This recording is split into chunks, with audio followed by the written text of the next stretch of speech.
এই দুনিয়ায় আমি রব্বুল আলামিন আমার বান্দাদের মধ্যে কর্ম আমি আল্লাহ নিজে বন্টন করে থাকি। এটা কোরআনের আয়াত। আল্লাহ বলছে আমি বন্টন করি, আমি বন্টন করি, নাইলে কেউর পক্ষে সম্ভব না। আল্লাহ এই প্রখর রৌদ্রের মধ্যে কেউ কাজ করে, প্রচন্ড আগুনের মধ্যে কেউ কাজ করে। সিমেন্ট ফ্যাক্টরিতে গিয়ে দেখেন, রড ফ্যাক্টরিতে গিয়ে দেখেন। আমি একবার চুন ফ্যাক্টরিতে গেছি, চুন বানায় যে, ওইখানে দেখছি ছাতক সিলেট, এই যে মানুষে পানের লগে চুন খায় যে, এটি আল্লাহু আকবার, আমার কাছে মনে হচ্ছে এটা জাহান্নামের টুকরা। আগুন কাকে বলে? এত তীব্র প্রখর আগুন। ওইখানে মনে করেন ওই বিল্ডিংটা আমার এখান থেকে মানে গরমের হাট লাগতেছে, আমি পারতেছি না আগাইতে, অথচ ওইখানে দাঁড়াইয়া দেখছি কর্মচারীরা বড় বড় লোহার আংটার মতো এগুলো দিয়ে দিয়া পাথর এগুলো লাড়তেছে, আরামসে হেতে কথাও কয়, তিড়েও লাড়ে, মানে অথচ আগুনটা কি আগুন, জাহান্নামের আগুনের মতো। কিন্তু তার ধৈর্য কুলাইলো কেমন? আল্লাহ বলেন এটা আমি বন্টন করি, আমি এই দুনিয়ার কর্ম বন্টন করি, ফলে এই দুনিয়ার এই স্বাভাবিকতা ভারসাম্য টিকে আছে। আমরা আল্লাহর সাথে বেশি তুচ্ছ অবজ্ঞা করছি, আমরা জানি না আমাদের শেষ পরিণতি কি। আমা কাদারুল্লাহ হাক্কা কদরি, আল্লাহ বলছে বান্দা তোমরা আমাকে যথোপযুক্ত কদর করলা না। আসসামাওয়াতু মাতবিয়াতুম বিয়ামিনি, আল্লাহ বলে জানো বান্দা আমি সেই আল্লাহ যে চাইলে এক সেকেন্ডে এই 7 আসমান একটা পলকের মধ্যে মিনিটের ভিতরে গুটাইয়া আমি আমার কুদরতি হাতে নিয়ে আসতে পারি। তুমি কোন নেতার উপরে ভরসা করে অহংকারী করছো? কিসের উপর? তোমার এই বিল্ডিং না, তোমার এই টাইলস, তোমার এই 5 তারার ফাইলিং, তোমার এই ইঞ্জিনিয়ারের নিশ্চয়তা, আপনার এই সয়েল টেস্ট রিপোর্ট, এটার উপরে ভরসা করে আপনি অহংকার করছেন না। স্বামী বিদেশ, এ কারণে মা বোন বাজারে ঘুরছেন না। বাপ তোমাদের ছেলেরা, তোমাদের বাবা কিছু টাকা রোজগার করছে, এই কারণে জিন্দিগি এভাবে ফেলে দিলা।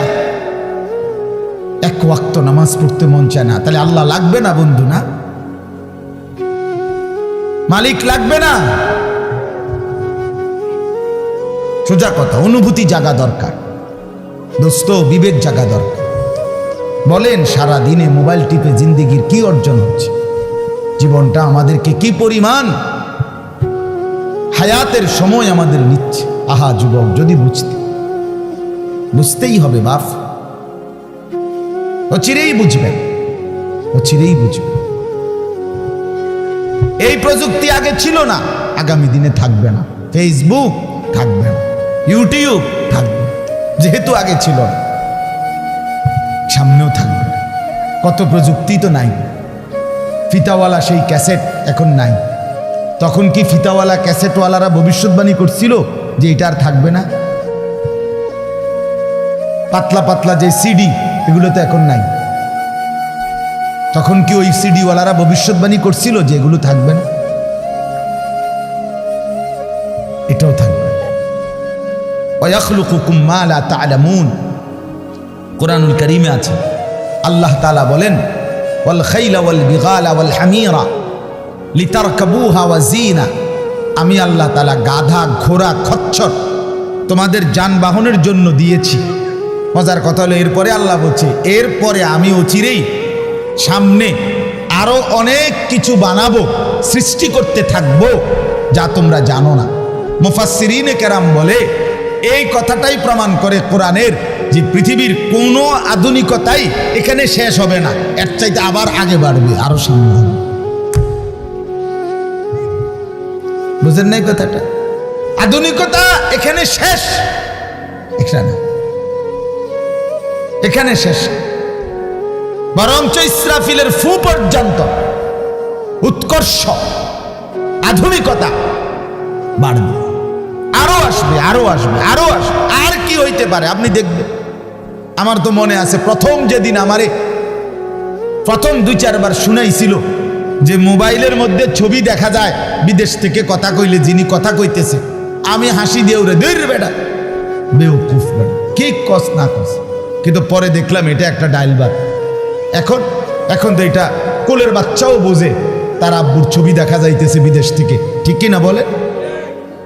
এটা কি কেউ ভাবছিল তখন? আল্লাহ তাআলা বলেন ওদের জন্য সৃষ্টি করব, ও চিরেই করতে থাকবো। মোজারের সিগা, যেটা ইস্তেমরার বুঝায়, ধারাবাহিকতা বুঝায়। মা লা তা'লামুন, যা তোমরা জানো না আমি তৈরি করব।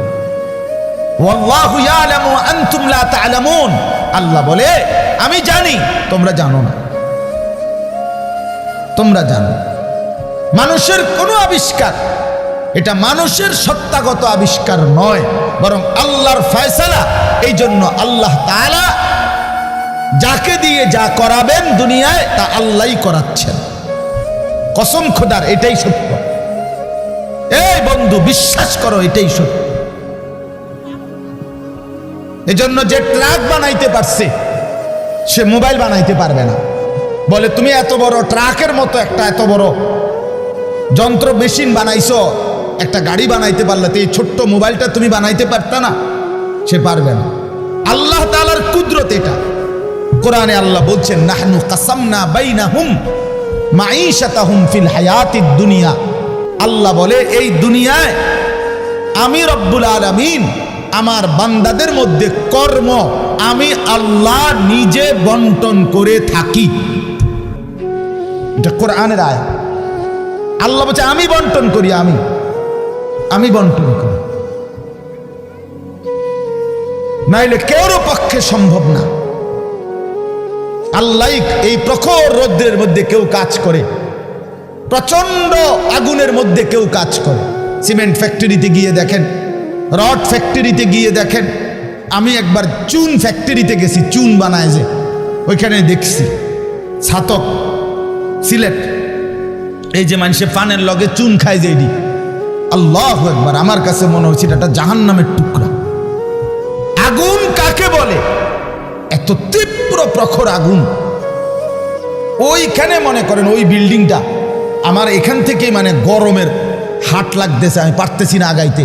অথচ ওইখানে দাঁড়াইয়া দেখছি কর্মচারীরা বড় বড় লোহার আংটার মতো এগুলো দিয়ে দিয়া পাথর এগুলো লাড়তেছে আরামসে, হেতে কথাও কয়, তিড়েও লাড়ে। মানে অথচ আগুনটা কি আগুন, জাহান্নামের আগুনের মতো। কিন্তু তার ধৈর্যে কুলাইলো কেমন? আল্লাহ বলেন এটা আমি বন্টন করি, আমি এই দুনিয়ার কর্ম বন্টন করি। ফলে এই দুনিয়ার এই স্বাভাবিকতা ভারসাম্য টিকে আছে। ওয়াজআলুকুম খুলাফা আল আরদ। বন্ধু আল্লাহ বলছেন আমি আল্লাহ আমার জমিনের মধ্যে তোমাদেরকে আমার প্রতিনিধি হিসাবে বসবাসের ব্যবস্থা করছি, এটা আমি করছি। আপনি শুধু একটা বার বলেন, একটা লোক এখানে এই যারা মনোযোগ দিয়ে শুনতেছেন, আপনি বলেন একজন চেয়ারম্যানকে বলুক, এই চেয়ারম্যান সাহেবরে এনে বসাইয়া, মনে করেন একটা ইউনিয়ন যে আপনার এখানে মোট 4000 ভোটারের ভোটে আপনি নির্বাচিত হয়েছেন, ধরে নিলাম এই 4000 ভোটারের মধ্যে এই ইউনিয়নে মানুষের প্রয়োজনীয় যে কাজগুলো এগুলো আপনি বন্টন করে দিবেন। আপনি যেহেতু জনপ্রতিনিধি, আপনি ভাগ করে দিবেন। রিক্সা চালাইব কয়জন, অটো চালাবে কয়জন, জুতা সেলাই করব কয়জন, চুল কাটবে কয়জন, তরি তরকারি করবে কয়জন, টয়লেট বাথরুম সাফ করবে কেডা কেডা, এটি আপনি লিখে দিবেন। চেয়ারম্যানের বাপ না, চেয়ারম্যানের 14 গোষ্ঠী পারবে এটা মিলাইতে? কথা বলেন না, পারবে এগুলো বন্টন করে দিতে? যারে প্রথম বলবো যে তুমি রিক্সাটা চালাইবা, তে কব কি আমি কি ভোট অর্ধেক নিয়ে দিছি, আপনি প্রথম রিক্সাটাই আমারে দিলেন, আপনি কি কমপক্ষে প্রাইভেট কার্ডটাও দেখলেন না? বলবে কি না বলেন না? সম্ভব? এটা সম্ভব। সুবহানাল্লাহ। নাহনু কাসামনা বাইনাহুম মাঈশাতাহুম ফিল হায়াতিদ দুনিয়া। রব্বুল আলামিন বলেন দুনিয়ার হায়াতে আমার প্রতিটা বান্দার কর্মের বন্টন আমি করে থাকি। ওয়ারাফা'না বা'দাহুম ফাওকা বা'দিন, এরপরে আজীব কথা আল্লাহ বলেন, আমি রব্বুল আলামিন আমার বান্দাদের মধ্যে এই দুনিয়ায় একদল আরেক দল, একজন আরেকজনের উপরে মর্যাদাবান করে থাকি। ফলে লিয়াত্তাখিযা বা'দুহুম বা'দান সুখরিয়া, ফলে আমার বান্দারা একে অপর থেকে নিজেদের প্রয়োজনীয় কাজগুলো আদায় করতে পারে। সুবহানাল্লাহ। আল্লাহ বলেন, আমি মাথায় ঢুকাইছি, তুই রিক্সা চালা, এই প্যাসেঞ্জার তোর সিটের উপরে বসে, সে বসে থাকবে, তুই চালাবি। আল্লাহ বলেন, এটা এই যে একজন দুইজনই মানুষ, এটাও মানুষ ওইটাও মানুষ। এই লোকটা প্রতিটা প্যাডেল মানে রিক্সা ঘুরাচ্ছে, তার ঘাম বাইয়া পড়তেছে, আত্মে বেটা জমিদারের মতো সে এটার মধ্যে ফোমের এটার মধ্যে সিটটার মধ্যে বইয়া মোবাইলে কথা কয়, ঠ্যাং দুইটা আলগি দিয়া, কিরে বেটা কি তারে। তা সে যদি বলতো, বেটা প্রয়োজনে ভিক্ষা করে খামু বেটা, তো তোরে এভাবে টাইনতাম না, নাম বেটা দুজন একটা যাবো বেটা। কথার কথা, কে তারে বুঝাবে? কিন্তু আল্লাহ তাআলা বলেন, আমি আমার এই বান্দাদের মধ্যে বুঝাইছি, একজন ড্রাইভার, একজন প্যাসেঞ্জার, একজন বিক্রেতা, একজন ক্রেতা, একজন সারাটা দিন মেহনত। আহা বন্ধু, আমি তো অনেকবার, আমি ঢাকা যখন পড়ালেখা করছি, কত সময় তাকায় দেখছি এই যে গার্মেন্টস মিল ফ্যাক্টরির শ্রমিকরা, ছেলে মেয়েগুলো, কি পরিমাণ মানবেতর জিন্দিগি। তারা এই 8 ঘন্টা 10 ঘন্টা ওভার টাইম করে ডিউটি শেষ করে ছোট্ট ছোট্ট খুপড়ির মতো কোন রকম জিন্দিগির জীবনটা তারা কষ্ট করে চালায়। অল্প কয়টা টাকা বেতন পায়, বেতনটার জন্য কত সময় কত আন্দোলন করতে হয় তাদেরকে। এই সামান্য কয়টা টাকা দিয়ে তারা জীবনটা নির্বাহ করে বছরের পর বছর, অথচ তাদের সেই কষ্টের মেহনতের পরিশ্রমের পণ্যটা বিক্রি করে মালিক ও পক্ষ কোটি কোটি টাকার রাজপ্রাসাদে আলিশান বিত্ত বৈভবের মধ্যে উল্লাস করছে। আল্লাহ বলেন, বান্দা এই যে ব্যবধান, এটা আমি করছি, এটা আমার ফয়সালা, আমার ইচ্ছা। আমি যাকে মন চাই ধনী বানাই, আমি যাকে মন চাই গরিব বানাই, আমি যাকে মন চাই সম্পদের প্রাচুর্য বাড়িয়ে দেই, আমি যাকে মন চাই সম্পদ কমিয়ে দেই। আমার বান্দা, এটা তোমার দুনিয়াবি কোনো শিক্ষা, দুনিয়াবি কোনো যোগ্যতা, শারীরিক কোনো দক্ষতা, তোমার মেধার কোনো বিচক্ষণতা নয়, কসম আল্লাহর নয়। যুবক, প্রতারিত হইও না বন্ধু, প্রতারিত হইও না। তোমার মতো সুখী সচ্ছল ছিল, বাবার সম্পদ ছিল, চাকরি ছিল, বাবা বিদেশ ছিল, এরকম হাজারো সন্তান আজকে উদ্বাস্তু শরণার্থী শিবিরে, শরণার্থীর মতো মানবেতর জীবন ফিলিস্তিনে, রোহিঙ্গাতে, সিরিয়াতে, ইরাকে মুসলমানের লক্ষ কোটি সন্তান রোহিঙ্গার আরে শরণার্থী উদ্বাস্তু হিসাবে মানবেতর জীবন যাপন করছে। এদেরও ফ্যামিলি ছিল, এদেরও মা ছিল, এদেরও বাবা ছিল, এদেরও ব্যাংক ব্যালেন্স ছিল, এদেরও হাস্যোজ্জ্বল চেহারা ছিল। বরং আমাদের চাইতে আরবের মানুষের চেহারা লক্ষ কোটি গুণ বেশি সুন্দর। বন্ধু আমার, কি রঙে, আমার কথা শেষ, আমি বেশি আর বাড়াবো না। কি পাইয়া আজকে আমাদের সন্তানদের হালাত আমি বুঝি না। আরে বন্ধু, কি গুপ্তধন পাইয়া গেলা, কোন জমিদারি পাইয়া গেলা, যে জমিদারির কারণে আল্লাহকে এভাবে ভুলে গেলা? কারণটা কি? মুসলমানের বাবারা এভাবে ভুলে গেলেন কেন? মুসলমানের মারা এভাবে বেপর্দায় নামে গেলেন কেন? মুসলমানের বোনেরা এইভাবে অসভ্যতায় নেমে গেল কেন? হায়া কোথায়, লজ্জা কোথায়, শরম কোথায়? আল্লাহকে এভাবে ভুলে গেলেন কেন?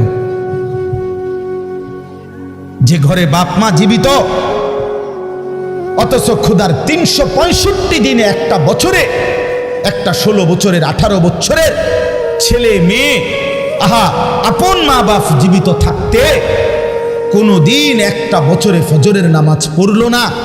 এত বড় জানোয়ার মুসলমানের ঘরে ঘুমায় কেন বলেন? এত বড় অসভ্য এক মুসলমান বাবা মা এই সময় এত বড় নাফরমান নিয়ে এই ঘরে জীবন চলছে কেমন? কারণটা কি? আল্লাহকে এভাবে ছেড়ে দিলেন কেন? আখেরাত এভাবে ভুলে গেলেন কেন? কি ব্যাপারটা কি?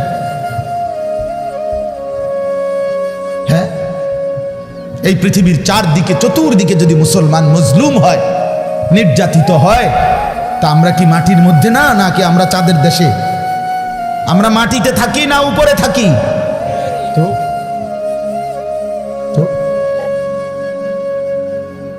এই জন্য যুবক ভাই, নষ্ট হইও না বাপ, নষ্ট হইও না। এই বন্ধুর কথা মনে রাখো, আমরা মূর্খ না। আলহামদুলিল্লাহ, পড়ালেখা আমরাও করছি, জেনারেল লাইনেও পড়ালেখা করছি, মাদ্রাসার লাইনেও পড়ালেখা করছি। শতভাগ আস্থা নিয়েই বলতেছি, বুঝ নিয়েই বলতেছি। আমি কুমিল্লা ভিক্টোরিয়া কলেজ থেকে মাস্টার্স পাস করছি, আলহামদুলিল্লাহ। সরকারি আলিয়া মাদ্রাসা থেকে টাইটেল কামিল পাস করছি, কওমি মাদ্রাসা থেকে দাওরায়ে হাদিস পাস করছি। আজ বুঝেই কইতেছি, বুঝেই বলতেছি। ইংরেজিও পুরা পড়ছি, আরবিও পুরা পড়ছি। এই জন্য বিজ্ঞান সায়েন্স বিভাগ থেকে দাখিল পাস করছি, এসএসসি।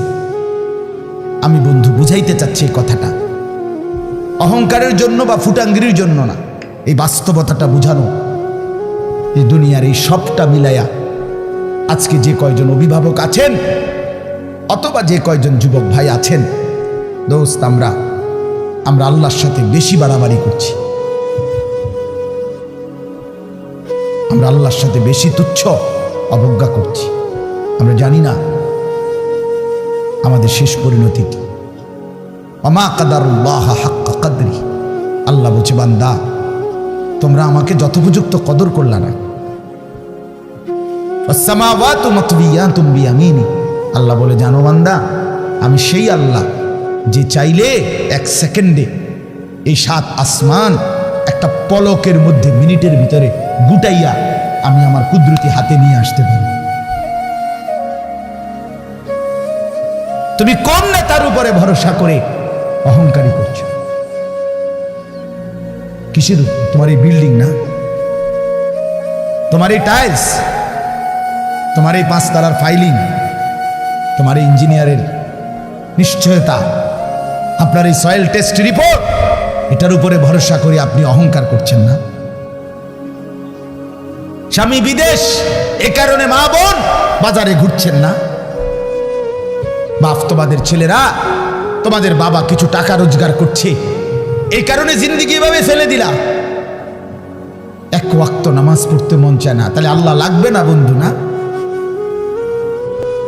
মালিক লাগবে না? আল্লাহকে লাগবে না? তাই আজকে যারা এশার নামাজ পড়ো নাই, কেন পড়লা না? এই হাইওয়ান, পড়লা না কেন? এই হারামি, পড়লা না কেন?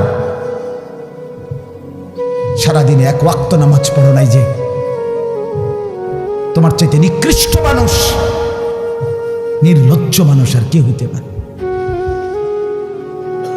মুসলমানের ঘরে জন্ম নিয়ে এক মুসলমান মায়ের পবিত্র দুধ এক টানা 2টা বছর খেয়ে এত নিকৃষ্ট মানুষ হয় কেমন? এত নিকৃষ্ট মুসলমান হয় কেমনে মিয়া? এত অসভ্য মুসলমানের রক্ত এত বেদামি হবে কেন? অনুভূতি এভাবে মরে যাবে কেন? এই জন্য আমি আপনাদের সামনে কোরআনুল কারীমের যে আয়াতটা পড়ছি, সূরা আলে ইমরানের 102 নম্বর আয়াত, আল্লাহ তাআলা বলছেন, ইয়া আইয়ুহাল্লাযীনা আমানুত্তাকুল্লাহা হাক্কা তুকাতিহ, হে ঈমানদারগণ, হে মুসলমানরা, মুমিনরা, তোমরা আমার, আল্লাহ বলছে 89 বার কোরআনুল কারীমের মধ্যে আল্লাহ তাআলা, একবার দুইবার না দোস্ত, হে ঈমানদারগণ, হে আমার মুমিন বান্দা, এই কথা বলে আল্লাহ 89, 8, 9, 89 বার আল্লাহ কোরআনে ডাক দিয়েছে। বলছে, তুমি আমার বান্দা, তুমি মুমিন, তোমারে আমি জান্নাত দেব। বান্দা, তোমারে আমি জান্নাত দিতে চাই, বিশ্বাস করো, তোমার জন্যই জান্নাত, কোনো বেঈমানের জন্য জান্নাত না। ঈমানবিহীন কেউ জান্নাতে যাবেন। পৃথিবীর সমস্ত ভালো কাজ যদি কোনো বেঈমান করে, তবুও সে